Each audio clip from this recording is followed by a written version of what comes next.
All about it. I was out a run this morning and Cal just texted me and I jumped on as soon as I got the text. I forgot all about it because he texted me, I think, last week some point.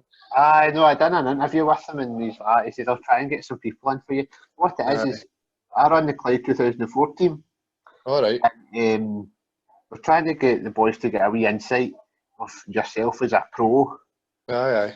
to look forward to in the future. So I've briefly just got some wee questions to ask you. If you Aye, don't no mind me worries. doing that, is that okay? Aye, no bother at all. Right, so you started off with the Celtic Pro Youth system. How did the move come about? Um, well, I started playing football completely. I come from Cambus Langley, so I played for Wolves Boys Club. Wolves Boys Club, played for them for years, and it was actually Aberdeen that scouted me first. And then I went from Aberdeen, and then it was one of the ones that at that age you can sort of play for more than one team at the same time. And Celtic seen me playing a tournament with Aberdeen, asked me to go for a few training sessions, and I went to the Hamilton District Training Centre. And then from there, I was very close to deciding to go to Aberdeen when they asked me to go and train with the proper pro youth team. And thankfully, I was there for 9 or 10 years after that. Good. So what was it obviously coming like from Wolves Boys Club to Celtic? Did you notice a difference in professionalism and setup, etc.?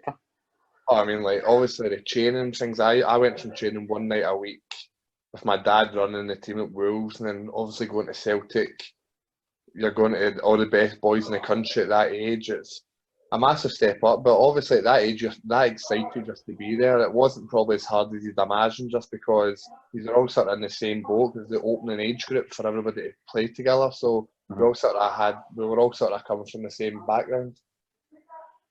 So you worked your way up in the Celtic Pro Youth system, is that right? Yeah, I was there from under 10s and I left at the age of 20, so I was there for just under 10 years all in. Good. So you made it to the first team, is that right?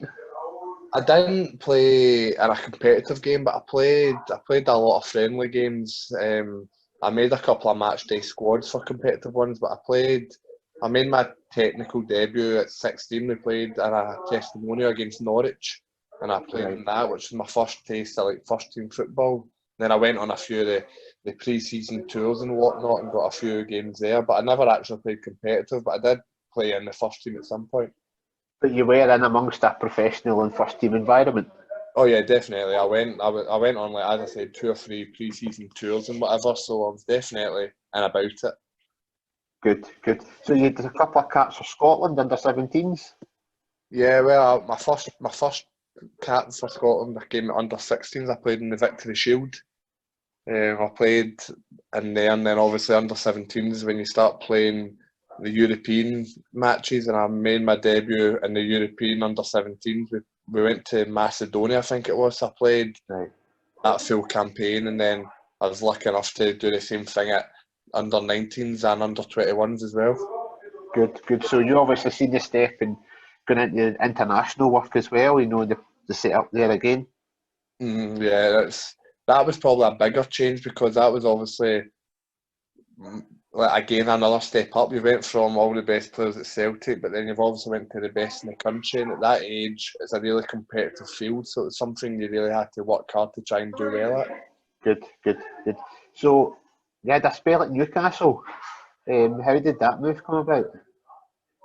It was a strange one because I was at Celtic from the age of 16 onwards, and it was about the age of 17, 18, Newcastle sort of showed their first interest in me.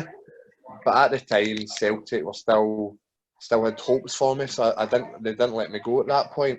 But obviously I went on a few loan spells at Celtic, went to Morton, Dumbarton, Kilmarnock, came back, and I knew it wasn't really working out at Celtic, and I think the feeling was mutual, so they decided it was probably the right time for me to move on. But Newcastle never really lost their interest in me, so to speak, and then they were more than happy when I was a free agent to take me down, basically give me a chance down there, and it was 2 brilliant years. I really enjoyed it down there.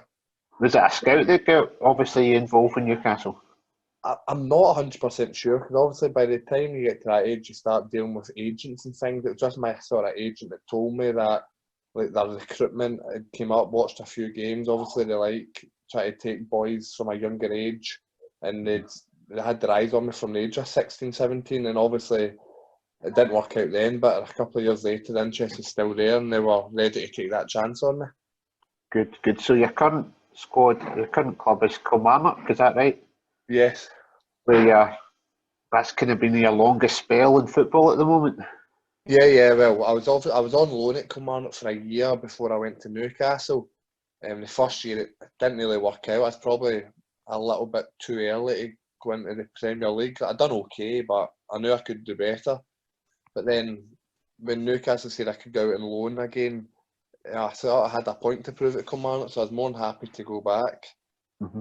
It didn't start great, but then obviously we got a new manager, Steve Clark came in, and that was just about 2 years ago now, and no, 3 years ago, sorry, and it's been 3 of the best years of my life for football. I've loved every minute of it. So there is a lot of youth at Kilmarnock, and obviously Callum, Eamon Brophy, Dom Thomas, I believe he's still at Kilmarnock as well. Yeah, Do you think that that's a sort of a philosophy that Kilmarnock are trying to promote youth through their squads?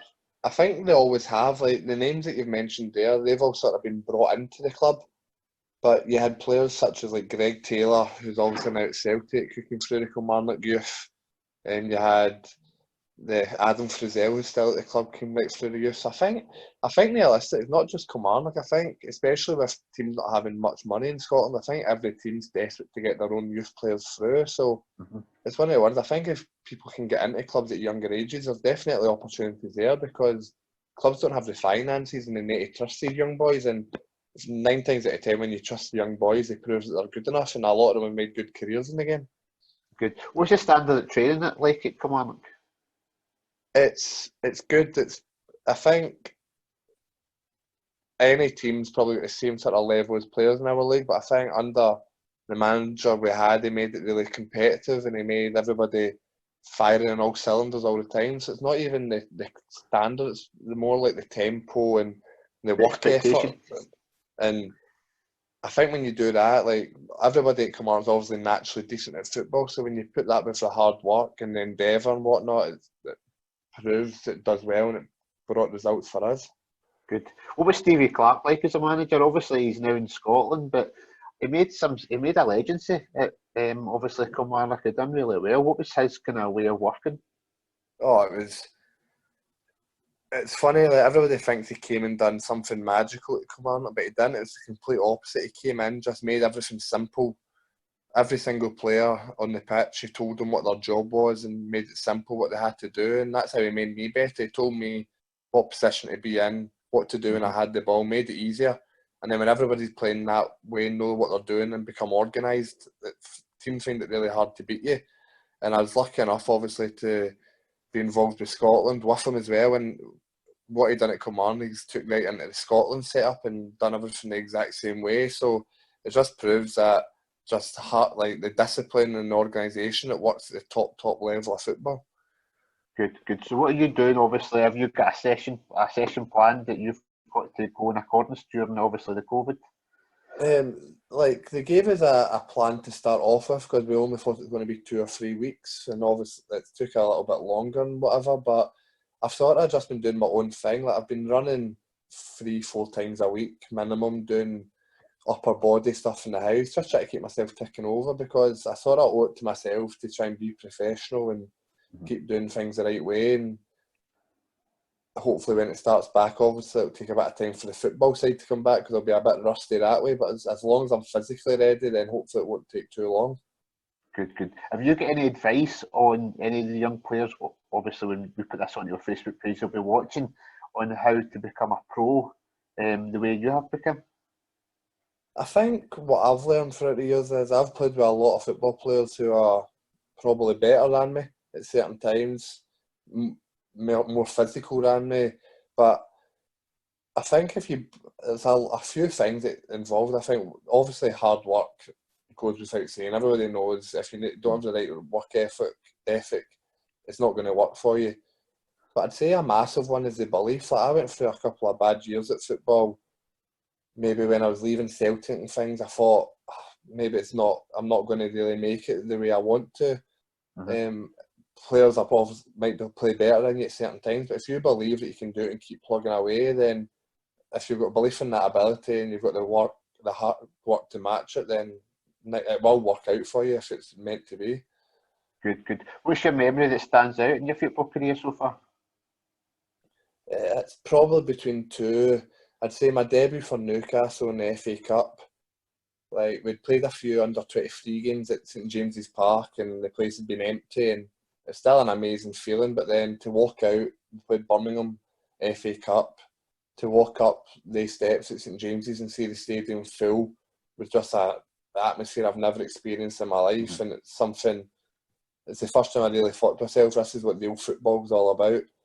It's either that or the one I'd probably have to say make my Scotland debut this season against San Marino and being able to score in the game. Yeah, that's right. You scored the goal in that one as well. What was that feeling like?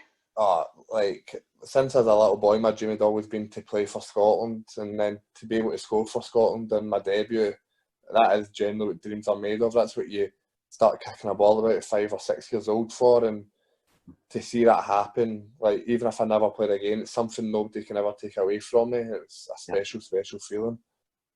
Good. All right, so thanks very much for your time. I really No worries at appreciate it. all. We hope you keep well and keep safe, and we wish you all the very best for your rest of your season with Kilmarnock. Thanks very I much. hope you get back soon. Cheers. Cheers. Bye.